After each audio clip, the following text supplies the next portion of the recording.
The good book says that he who lives by the sword shall perish by the sword. And what right man would have it any other way? It makes no difference what men think of war. War endures. As well, ask what men think of stone. War was always here. Before man was, war waited for him. The ultimate trade, awaiting its ultimate practitioner. That is the way it was, and will be, that way and not some other way. It's your own trade we honor here. Why not rather take a small bow and let each acknowledge each? War. War is your trade, is it not? Mine too. Very much so. And all other trades are contained in that of war. Is that why war endures? No. War endures because young men love it, and old men love it in them. Those that fought, those that did not. Men are born for games, nothing else. Every child knows that play is nobler than work, but he too knows that the worth or merit of a game is not inherent in the game itself, but in the value of that which is put at hazard.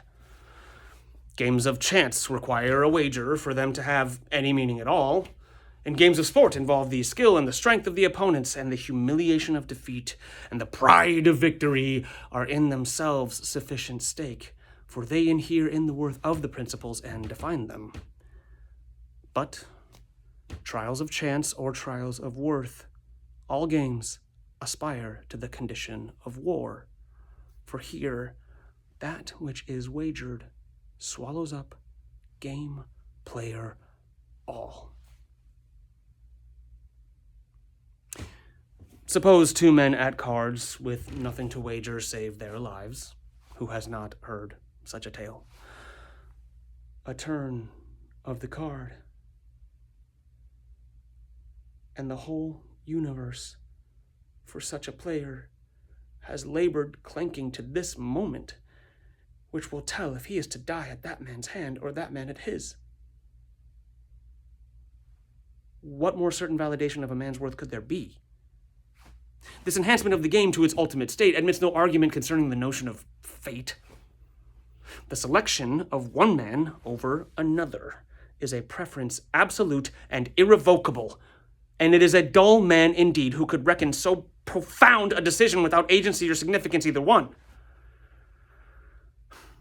In such games as have for their stake the annihilation of the defeated, the decisions are quite clear. This man who holds this particular arrangement of cards in his hand is thereby removed from existence. This is the nature of war, whose stake is at once the game, the authority, and the justification. Seen so, war is the truest form of divination.